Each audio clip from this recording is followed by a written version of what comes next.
আলহামদুলিল্লাহি রাব্বিল আলামিন ওয়াসসালাতু ওয়াসসালামু আলা রাসূলিহিল আমিন ওয়া আলা আলিহি ওয়া আসহাবিহি আজমাইন আম্মা বা'দ। সম্মানিত উপস্থিতি, আজকে আলোচনা করব লজ্জা সংক্রান্ত বিষয়ে। প্রিয় উপস্থিতি, শিকড় একটি গাছের মূল ভিত্তি হলেও বস্তুত গাছটির সৌন্দর্য নির্ভর করে তার শাখা প্রশাখার উপর। একটি গাছের ডালপালা বা শাখা প্রশাখা যত বেশি হবে তার শোভা ততই বৃদ্ধি পাবে, সাথে সাথে বৃদ্ধি পাবে তার ফলের পরিমাণও। পক্ষান্তরে ডালপালাবিহীন একটি গাছের যেমন কোনো শোভা থাকে না, তেমনি তা থেকে কোনো ফলও পাওয়া যায় না। একসময় হয়তো গাছটির জীবনই হুমকির মুখে পতিত হয়। তেমনিভাবে ইসলাম নামক বৃক্ষটির মূল হলো ঈমান, আর তার ৭০-এরও বেশি শাখা প্রশাখা রয়েছে। এসব শাখা ঈমানের ভিতকে মজবুত করে, ঈমানদারের ঈমানের সৌন্দর্যকে ফুটিয়ে তোলে। ঈমানের শাখাসমূহের একটি গুরুত্বপূর্ণ শাখা হলো আল হায়া তথা লজ্জা। সহিহ মুসলিমে বর্ণিত হয়েছে, রাসূলুল্লাহ সাল্লাল্লাহু আলাইহি ওয়াসাল্লাম ইরশাদ করেছেন, আল ঈমানু বিদ'উন ওয়া সাবউনা আও বিদ'উন ওয়া সিত্তুনা শু'বা ফাআফদালুহা ক্বাউলু লা ইলাহা ইল্লাল্লাহ ওয়া আদনাহা ইমাতাতুল আযা আনিত তরিক ওয়াল হায়াউ শু'বাতুম মিনাল ঈমান। ঈমানের ৬০ বা ৭০-এর অধিক শাখা রয়েছে। তার মধ্যে সর্বোত্তম শাখা হলো লা ইলাহা ইল্লাল্লাহ বলা, আর সর্বনিম্ন বা সবচেয়ে ছোট শাখা হলো রাস্তা থেকে কষ্টদায়ক বস্তু সরিয়ে দেয়া। আর লজ্জা ঈমানের একটি অঙ্গ। তো লজ্জা বিষয়টা কি, আর কিভাবে বুঝবো আমাদের মাঝে লজ্জা আছে? লজ্জা হলো কোনো অশ্লীল বা খারাপ কাজ করার সময় অন্তরে এক ধরনের সংকোচ বোধ তৈরি হবে এবং মন্দ কাজটি না করার খেয়াল অন্তরে অটুট থাকবে। একজন ব্যক্তি ঠিক তখনই কোনো অশ্লীল বা খারাপ কাজ করতে পারে যখন তার মাঝে কোনো লজ্জা থাকে না। লজ্জা মানুষের এমনই এক উত্তম বৈশিষ্ট্য যা আল্লাহ সুবহানাহু ওয়া তাআলা সৃষ্টি শুরু থেকে দিয়ে রেখেছেন। তাই তো সৃষ্টির প্রথম মানবী আদম আলাইহিস সালাতু ওয়াস সালাম বা হাওয়া আলাইহাস সালাতু ওয়াস সালাম যখন ভুল করে নিষিদ্ধ ফল ভক্ষণ করেন আর শাস্তিস্বরূপ তাদের শরীর থেকে জান্নাতি পোশাক খুলে যায়, তখন তারা লজ্জার কারণেই গাছের পাতা দিয়ে নিজেদের ছতর ডেকে নিয়েছিলেন। সুতরাং লজ্জা হলো মানুষের ফিতরি তথা স্বভাবগত বিষয়। কিন্তু মানুষ যখন পরিবার ও পারিপার্শ্বিক প্রভাবে বিভিন্ন মন্দ কাজে জড়িয়ে পড়ে, তখন তার থেকে চরিত্রের এই স্বভাবগত বৈশিষ্ট্য একসময় উঠে যায়। ফলে সে প্রবৃত্তির লালসা পূরণের মাঝেই উন্মাদ হয়ে যায়।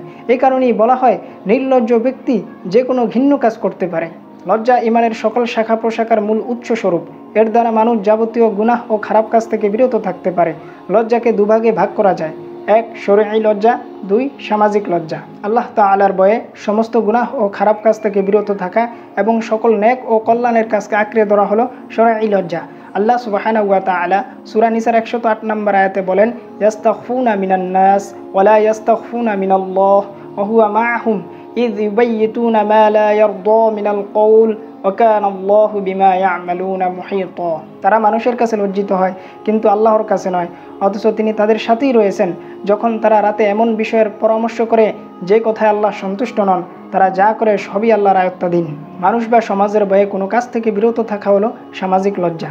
সামাজিক লজ্জার কারণে মানুষ যদি কোনো অশ্লীল ও খারাপ কাজ থেকে বিরত থাকে, তাহলে তা প্রশংসনীয়। তবে কেউ যদি মনে করে মানুষ কি বলবে, সমাজ এটাকে কিভাবে গ্রহণ করবে, মানুষ ও সমাজকে লজ্জা করে সৎ কাজের আদেশ ও অসৎ কাজের নিষেধ করা থেকে বিরত থাকে, তবে তা হবে অতি নিন্দনীয়। প্রিয় উপস্থিতি, লজ্জা এবং ঈমান এই দুটি একটি অপরটির সাথে ওতপ্রোতভাবে জড়িত। যখন সমাজ থেকে লজ্জা চলে যায়, তখন মানুষের ঈমানও চলে যায়। আজকে এই নির্লজ্জতার কারণে দিন দিন বেঈমানের সংখ্যা বাড়তেছে।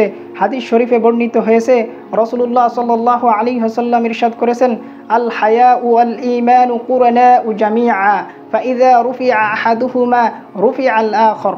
লজ্জা এবং ঈমান হচ্ছে একত্রে থাকা দুই সহচর।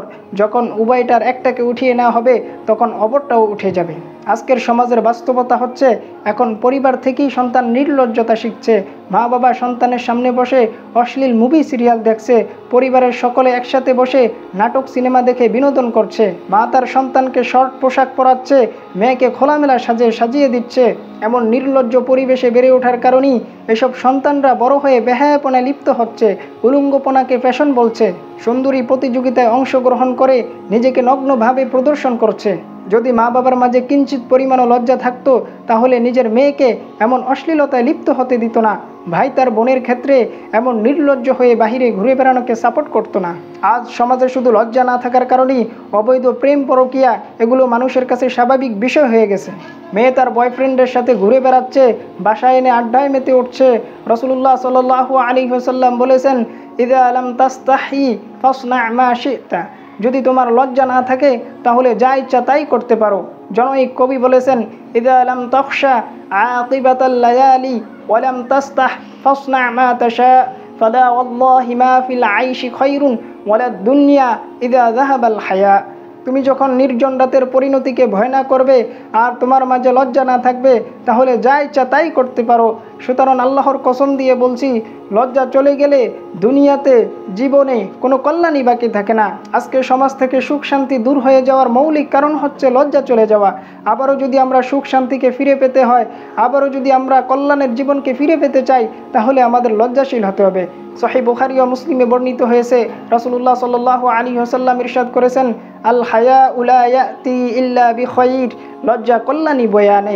সহিহ মুসলিমের অপর বর্ণনায় এসেছে, আল হায়াউ কুল্লুহু খায়র, লজ্জার সবটুকু কল্যাণী কল্যাণ। প্রিয় মুসলিম ভাই ও বোনেরা, আসুন আমরা নিজেদেরকে লজ্জার ভূষণে শোভিত করি এবং এই উত্তম চরিত্রের শিক্ষা আমাদের সন্তান ও পরিবারের লোকদেরকে দেই। আল্লাহ সুবহানাহু ওয়া তাআলা আমাদের সকলকে লজ্জাশীল হওয়ার তৌফিক দান করুন।